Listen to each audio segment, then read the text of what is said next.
Bentrovati ancora una volta dentro Sassari, la trasmissione, ormai lo sapete, in cui raccontiamo la città, in cui parliamo del brutto ma anche del bello, di quello che accade nella nostra città. Oggi parliamo di cultura, di teatro, alle mie spalle il teatro comunale, di cui ci eravamo occupati esattamente un anno fa, quando c'era stato il cambio del direttore artistico. Era subentrato Alberto Gazzale, che abbiamo intervistato, ci aveva illustrato un programma davvero ricco, importante. Beh, così è stato. Oggi lo reintervistiamo un anno di distanza e in pochi minuti vi raccontiamo tutto quello che è stato fatto per il teatro, certo, ma per la città tutta, perché vedrete è qualcosa di cui andare fieri. In pochi minuti vedrete anche qualcosa di inedito, le opere che sono state fatte, il backstage, tante cose secondo me davvero interessanti. Riprendiamo esattamente però da dove eravamo partiti, dal suo insediamento, la visita al teatro, le difficoltà anche che ci sono a gestire un teatro così, e poi l'intervista fatta dal nostro Graziano.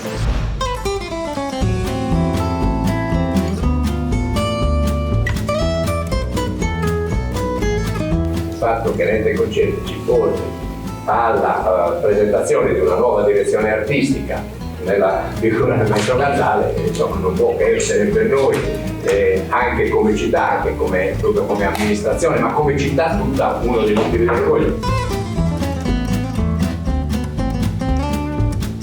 Insieme ad Alberto Gazzale, oggi fresco di nomina quale direttore artistico dell'ente concerti Maria Elisa De Carolis a Sassari. Una star come te a livello internazionale accettare un incarico proprio con la passione per la propria città e quindi metterci tutto quell'impegno da dedicare alla città. Lo hai fatto proprio per uno spirito cittadino, prettamente sassarese.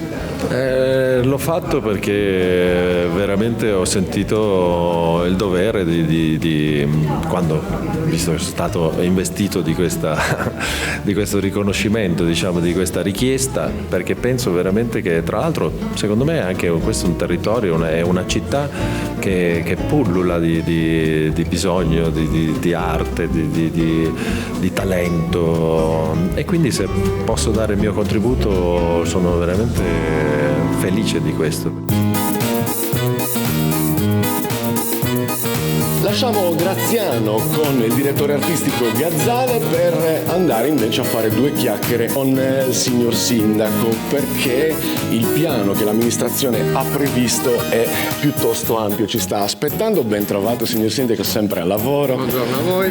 Come sa, noi portiamo la voce dei cittadini in questa trasmissione, quindi raccontiamo spesso dei problemi. Oggi vengo in pace, oggi è una giornata di festa per la città, un nostro illustre concittadino ha accettato questo ruolo importante, ma è soltanto uno dei tasselli per questo piano che avete in mente. Qual è?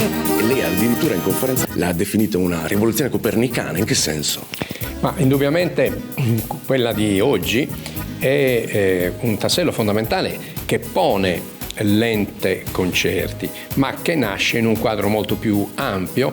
E un altro dei passaggi per capire ancora di più è che se dopo i lavori per ristrutturare il Cinema Teatro Astra iniziarono il mio precedente mandato nel 2004.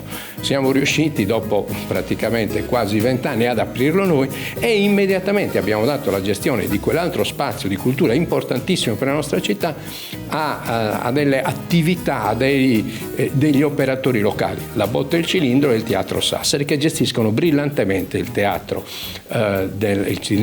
Astra. Quindi questo collaborare tra istituzione comunale, quindi collettività cittadina e eccellenze cittadine, è indubbiamente un qualcosa che è copernicano, perché ancora nessuno aveva mai avviato questa procedura. Sì, perché di solito si affida la stagione a un'agenzia piuttosto che una compagnia, invece qua c'è una gestione in toto. Qualità, se sto capendo bene il discorso, alta qualità, entrare negli ambienti importanti della cultura vorrà dire ottenere più finanziamenti. In sintesi poi è questo che stavamo dicendo.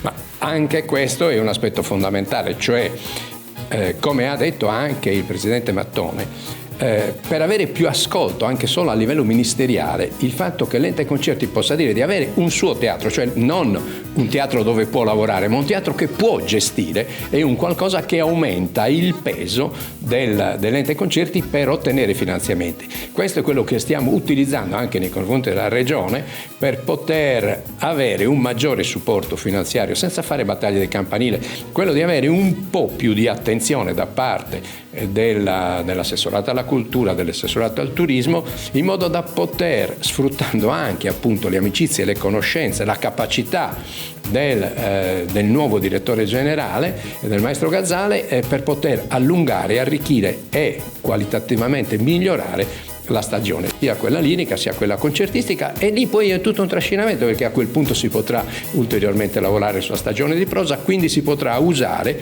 il teatro nella maniera più ampia e compiuta possibile.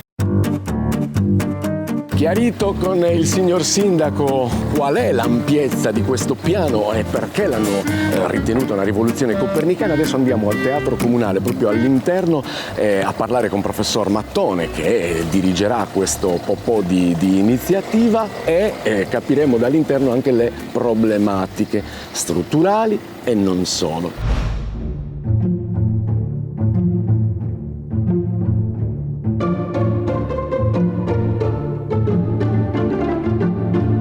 E siamo all'interno del Teatro Comunale, come tutti sapete, un bellissimo teatro che dà lustro alla città e che da quest'anno potrà offrire decisamente qualcosa in più. Certo, questo è un salto qualitativo in avanti, perché noi, Ente Concerti Maria Elisa di Caroli, siamo teatro di tradizione, quindi uno di quei teatri riconosciuti dalla legge, quindi godiamo di un finanziamento ministeriale. Chiaramente questi finanziamenti servono solo per l'allestimento della stagione lirica, che ha degli alti costi.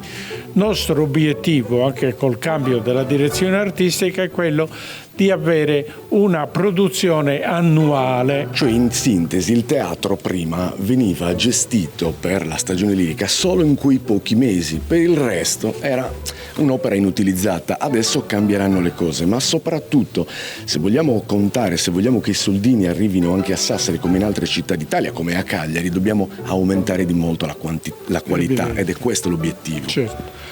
Prima cosa capitava? Che non c'era un teatro comunale, sino a quando questo teatro è stato inaugurato nel 2010. Sassari già dall'800 aveva 2 teatri che spesso facevano delle stagioni liriche nello stesso periodo, che era quello della raccolta delle olive. In base alla raccolta delle olive si stabiliva come potevano essere stagioni liriche, che venivano fatte da impresari.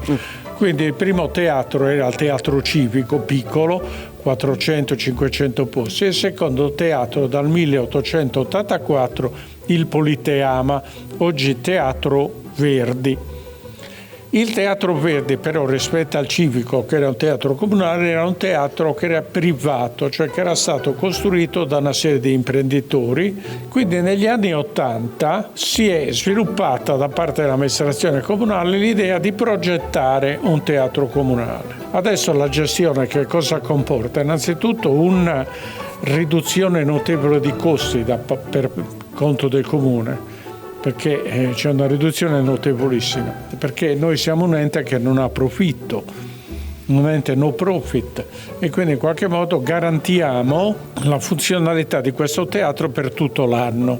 È evidente che in qualche modo ci poniamo l'obiettivo, attraverso anche questo rapporto molto collaborativo con l'amministrazione comunale. Ringrazio per questo il sindaco Nanni Campus, di gestirlo anche nei momenti oggi vuoti, perché il pubblico sassarese ha diritto, come quello cagliaritano, di avere una stagione che duri tutto l'anno. Piscine Arcobaleno, piscine per strutture ricettizie o civili abitazioni, grandi o piccole, a pelo d'acqua o rialzate, complete di accessori e manutenzione. Maggiori dettagli sul sito o sui nostri social.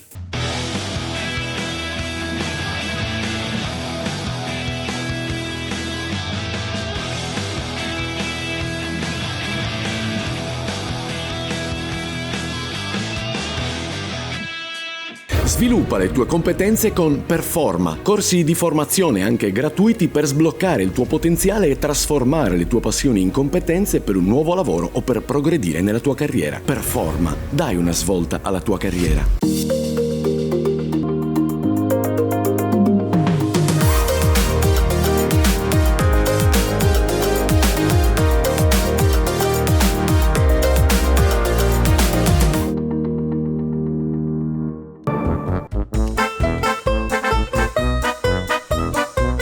Siamo tornati con professor Mattone adesso sul palco. Perché? Perché è tutto bello quello che abbiamo detto, poi va concretizzato e messo a regime. Alcune carenze, nonostante la bellezza di questo teatro, ci sono, le conosciamo bene. Quali sono innanzitutto? Dunque, vediamo le cose positive. Innanzitutto, questo teatro è stato progettato dall'architetto Elia Lubiani negli anni '80 ed è inaugurato nel 2010. Quindi chiaramente le criticità dipendono da una progettazione che è di anni passati, soprattutto per gli aspetti, diciamo, energetici, in particolare l'illuminazione, la vediamo meglio. Però il progetto, come vedete, non è la forma tipica di un teatro lirico, perché la forma di un teatro lirico è a ferro di cavallo. A ferro di cavallo perché? Perché attraverso questo tipo di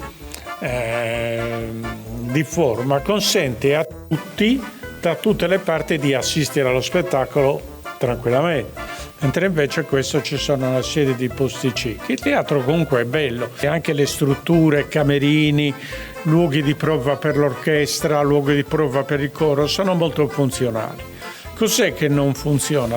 Innanzitutto c'è l'impianto elettrico, che il comune spende 360.000 euro all'anno di energia, poi quest'anno chiaramente con l'aumento delle bollette si spenderà di più. Perché? Perché quando si accende la luce in una stanza si illumina tutto il teatro. Quindi oramai la prima cosa, il rinnovamento dell'impianto elettrico. Poi il suono. Il suono è diverso, secondo i posti è meno efficace, ci sono dei punti in cui si sente meno. Ma lei mi parlava di un problema. Adesso l'orchestra è coperta, esatto. Quindi non possiamo vedere la buca, però la buca innanzitutto è una buca relativamente piccola, perché più di 70 strumenti non ci possono stare. Quindi una parte del repertorio operistico, mi riferisco soprattutto ad esempio alle opere di Wagner o alle opere di Richard Strauss, dove c'è un impianto di ottoni in qualche modo cospicuo e che qui non ci stanno. Indietreggiamo un pochino, sotto di noi c'è la buca per... Ci stanno al massimo 70 strumentisti. Ed è già piccola, non solo, poi è molto profonda, mi raccontava. È molto profonda, quindi cosa succede? Che l'acustica, il suono rimane in qualche modo sordo e i cantanti e i coristi che lavorano nel palcoscenico non vedono il direttore. Quindi lì si tratterà di vedere insieme al comune dei palliativi per portare maggiormente su il piano del golfo mistico, oppure delle forme di insonorizzazione o di amplificazione che consenta in qualche modo un'acustica di tipo migliore.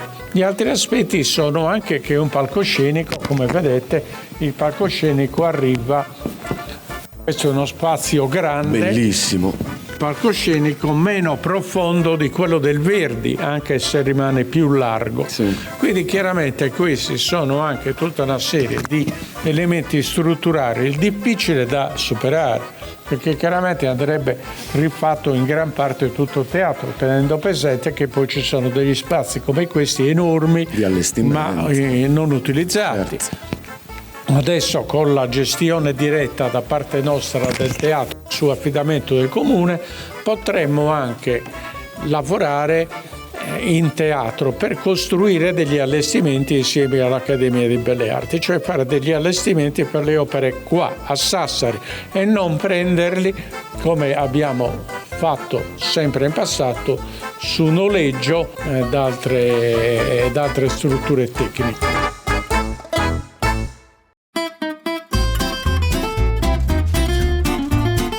Insomma, problemi come abbiamo sentito, alcuni risolvibili, altri credo proprio di no, ma di questo ovviamente andiamo a chiedere conto all'amministrazione, perché poi in sintesi saranno loro che se ne dovranno occupare. Sicuramente un bellissimo teatro che da oggi avrà un valore ancora maggiore. Grazie professor Mattone della sua disponibilità. Andiamo dall'assessore proprio per parlare di questi aspetti, o meglio della risoluzione eventuale di questi aspetti.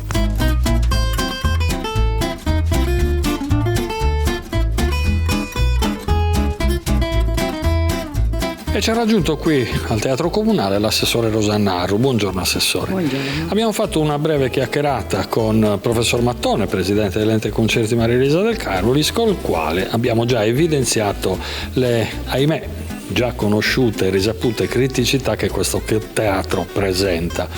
A lei vorrei chiedere, al di là di queste criticità, che ne so, la parte elettrica da suddividere, la buca, vedere una... Però so che la volontà è anche quella di creare ulteriori migliorie a questo teatro. Sì, mi permetto una premessa su quello che è stato già detto. Sull'impiantistica stiamo già intervenendo con un bel progetto di PNRR che settorializzerà gli impianti e che renderà la struttura efficientata sotto il profilo energetico. Questa premessa è necessaria.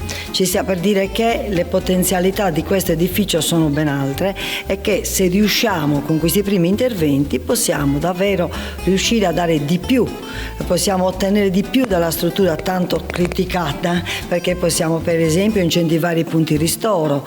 Per il momento ce n'è solo uno e anche dimenticato. Possiamo soprattutto dar vita a quegli ampi spazi che sono, diciamo, alle spalle del teatro, che sono possibili depositi, laboratori, sede per compagnie minori. Tutto questo permetterebbe al teatro di vivere come un teatro merita di vivere, quindi aperto continuamente tutti i giorni, frequentato, popolato. Non trascuriamo per esempio una bellissima sala che può essere destinata alle scuole di danza. Al momento in città non c'è niente di comunale a loro disposizione.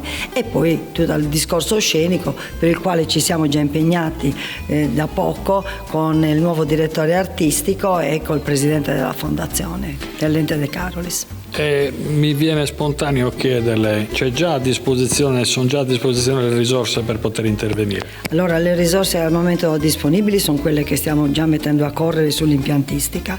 Per il resto, si è già detto, c'è uno sforzo importante della politica locale perché la regione si accorga di noi in maniera più importante. Però voglio anche dire che se noi riusciamo in questo lavoro di potenziamento del teatro, il teatro comincia ad autoalimentarsi anche con possibili canoni o con possibili opportunità che di volta in volta si potrebbero offrire. Quindi io la conosco per essere una persona ottimista, possiamo vederla bene la situazione in prossimo futuro? Più che ottimista mi piace sognare, però sognando realisticamente poi cerco di lavorare. Io penso che non tardi ad arrivare quel momento che noi immaginiamo essere definitivo di una gestione pubblico-privata della struttura.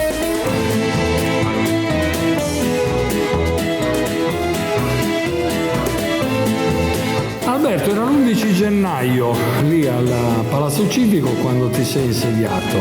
Quanto è stato confermato di quei programmi? Cosa è successo? Anzi, forse diciamo che si è pure sforato. Beh sì, abbiamo potuto rilanciare, anche perché una volta insediato poi ho conosciuto tutte le maestranze dove c'erano dei talenti incredibili, no? Tante persone, tanta energia, e dovevo sperimentare anche la capacità collaborativa dell'orchestra, del coro, e quindi conoscere io bene la macchina di questo teatro.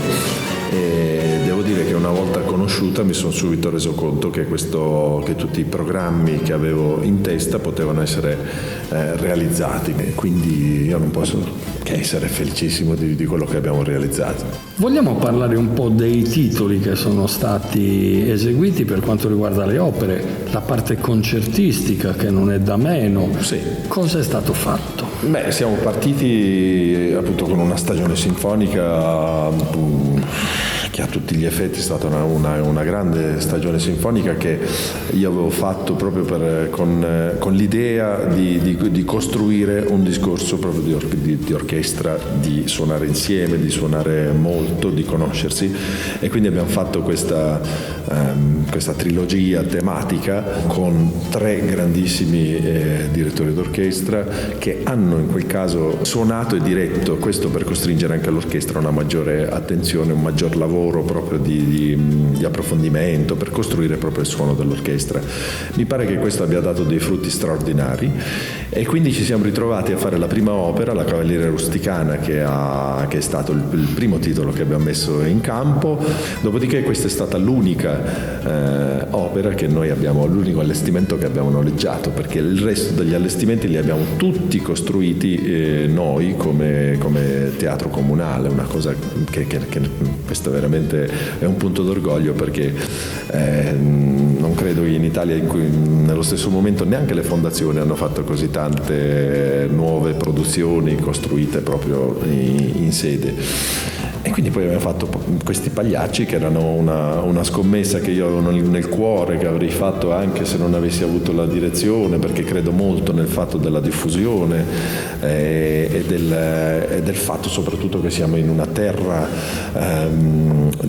votata al turismo e con delle possibilità, questo ettaro di piazza bellissima, la Piazza Italia, che ha potuto vivere questo esperimento, che noi esperimento mi pare che sia pienamente riuscito, che quindi terremo poi, speriamo che possa diventare una tradizione. Non dimentichiamoci che cose come l'Arena di Verona, il Macerata Opera Festival, Torre del Lago, sono tutte situazioni che sono nate in maniera sperimentale e poi sono diventate quello che sono diventate, cioè dei festival di livello internazionale.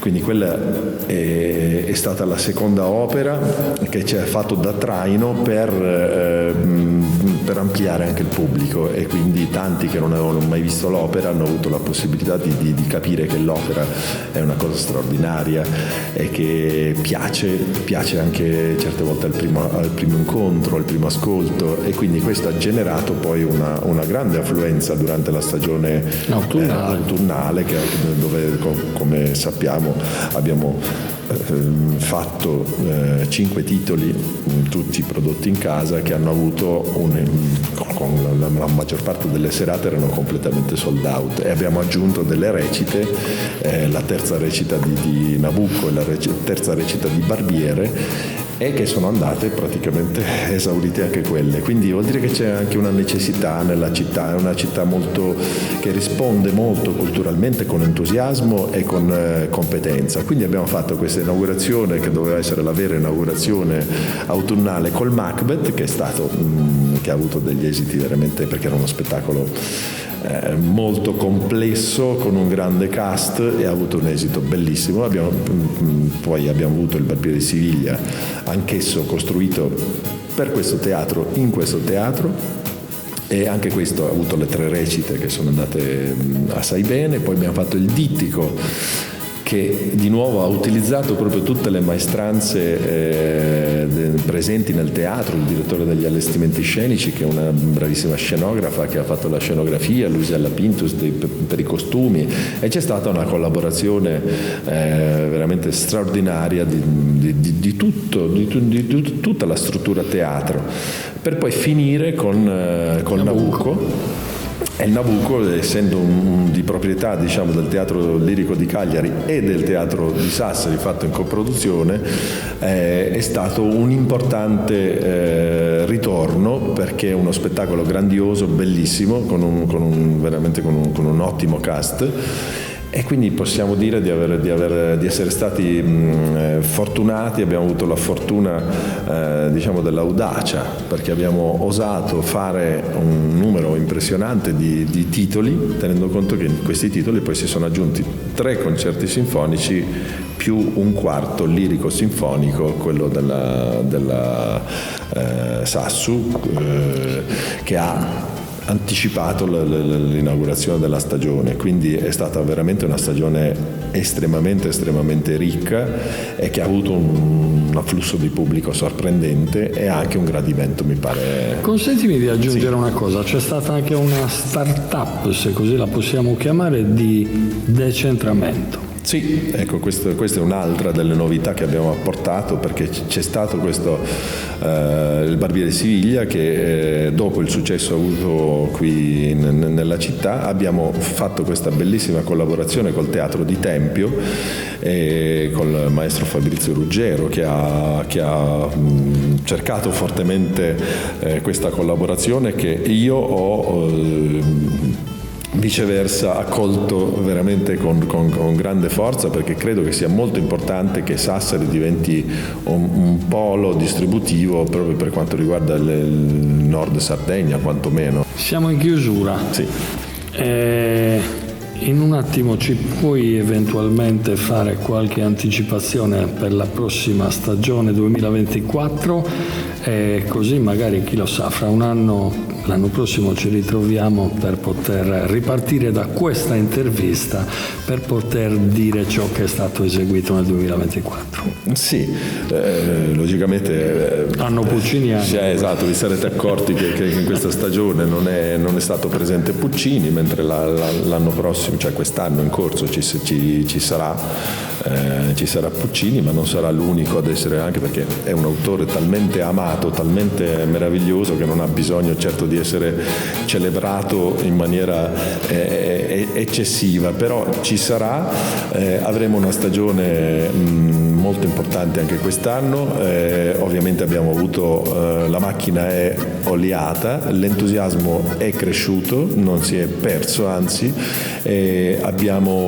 stiamo cercando di fare veramente un lavoro che possa portare il nostro teatro ad essere sempre più accolto sia dal pubblico e quindi è un teatro della città, che la città senta come proprio, dove ognuno possa sentirsi parte di questa grande macchina. Alberto, io ti ringrazio. Grazie a te. A voi invece dico, questa è Sassari, questi sono gli argomenti di Sassari. Continuate a stare con noi, continuate a rimanere dentro Sassari. Eurovet, in un solo ambiente 4 servizi essenziali per i tuoi animali. Eurovet è una farmacia fornita ed efficiente, ma è anche mangimi per tutti gli animali. Eurovet è anche un negozio di accessori tra i più forniti in zona. Eurovet è anche un negozio per la cura e la pulizia dei tuoi animali. Eurovet si fa in 4 per i tuoi animali.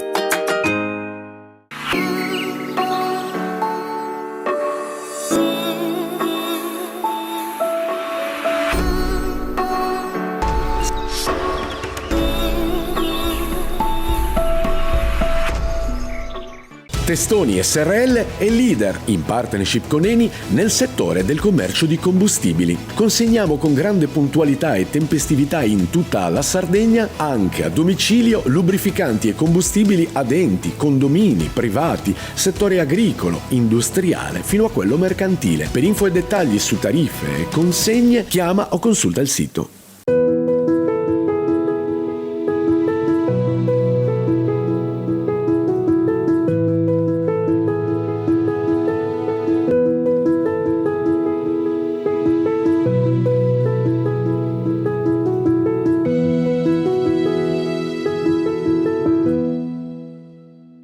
L'era della pizza, capitanata dal mitico Matteo Sanna, pizzaiolo vincitore di numerosi premi, vi ricorda le sue pizze assolutamente uniche. Oltre 30 tipi di impasti adatti a tutte le esigenze, a lievitazione naturale, con rinomate farine di tipo 1 e soprattutto super gustose. Vieni a scoprire le nostre pizze artistiche e quelle giganti in pizzeria Alli Punti o a domicilio.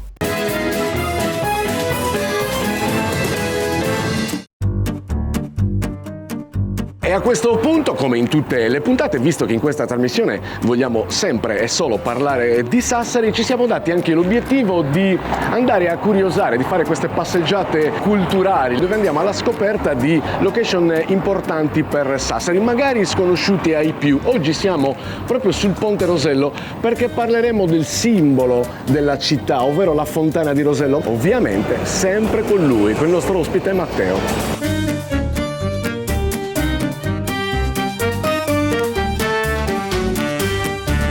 Buongiorno a tutti. Matteo, ben trovato. Buongiorno, il nostro Sassari. ospite fisso che ci farà fare queste passeggiate culturali, così le ha definite, sì. alla scoperta, alla riscoperta di luoghi di interesse. Oggi siamo davanti alla Fontana di Rosello. Una nota subito dolente, così già prima di entrare. Giustamente qua c'è scritto quando è visitabile il simbolo di Sassari, no? La Fontana di Rosello. E qui c'è scritto ingresso libero, prima incongruenza, ingresso dal martedì al sabato dalle 10 alle 14, domenica dalle 10 alle 14. Hanno sprecato inchiostro. Hanno sprecato inchiostro. Ma a parte questo, non è vero! È chiuso. È chiuso. È chiuso, E quindi ragazzi. Quindi proviamo a farci aprire da un cittadino sassarese. cioè, dobbiamo bussare, ma dobbiamo bussare veramente Sì, a adesso chi abita suoniamo. qua? No, ma Proviamo. dai. Me lo tirate fuori dalla buongiorno. bocca. Così. Siamo di Telegi, ci apre gentilmente, vorremmo fare delle riprese. Facendo veramente, ci sta aprendo. Dai, ci ha aperto. Siamo stati fortunati. E siamo stati fortunati noi perché Che siamo della vergogna, TV, ma i però. turisti. Non è che ci arrestano. Parliamo delle cose belle. Le sue prime fonti storiche ne parlano soltanto, non sappiamo come era strutturata la fontana, però ci dice già che nel 1295 vi erano 12 bocche in bronzo con teste di leonessa che sgorgavano acqua. Ah, guarda che emozione, io non l'ho mai vista da vicino. Vieni Cristina che ci avviciniamo. Costruita nel 1603 fino al 1605 per opera di Filippo III. Filippo III ci ha Grazie, donato questa Filippo. cosa. È un grande Filippo. E questa? Le torrette negli angoli rappresentano i simboli di Sassari. Le statue che ci sono nei quattro fianchi rappresentano le stagioni, non sono le originali perché durante le guerre qua era anche una postazione che difendeva Sassari, quindi durante le guerre sono state rovinate, è rimasta solo l'estate a Palazzo Ducale. Come possiamo vedere facciamo un giro intorno, già ci troviamo a un passo dalla città ma già in campagna. Sì. Però Matteo, dato un primo sguardo, una breve descrizione al nostro simbolo, tu oggi mi hai portato qua per parlarmi d'altro, cioè dell'acquedotto romano. Sì, l'acquedotto romano che si pensa, e c'è quasi la certezza, che anche il Rosello, quindi la Valle del Rosello e le sue acque cristalline, portavano insieme alle Baggiara, alle Conce e alle altre fonti di Sassari che venivano incanalate in questo acquedotto, portavano vita già in periodo romano alla colonia di Turris Libissonis. Cioè Porto Torres. Sì, che era un punto fondamentale come mercanzia di navi, scambi. Con tutto il nord Europa, l'Italia, noi eravamo il granaio. Matteo, fatta giustamente una breve descrizione del nostro simbolo, continuiamo a camminare, vieni Cristina, perché non possiamo perdere quest'altra chicca, ovvero il lavatoio, dove tutte le donne venivano a ceramiddare, a parlare della vita quotidiana, leggermente di sassaresi. Si veniva qua a lavare i panni, era tutto coperto. Sì, e spiegami perché è chiuso anche questo. Non so perché, qua c'è poi la dragonaggia dove inghiotte tutta l'acqua. L'acqua in eccedenza della fontana, si incanalava. Qua c'era la vita. Venivi con l'asinello, i tuoi panni, te li lavavi e te ne tornavi a casa. È bellissimo questo tuo entusiasmo nel parlare della tua città. Lo vedo. Ed ecco perché mi piace molto fare queste passeggiate insieme a Matteo, perché riscopriamo dei luoghi o comunque ne ricordiamo altri. Alla prossima puntata, anzi alla prossima passeggiata culturale. A presto, Sassari.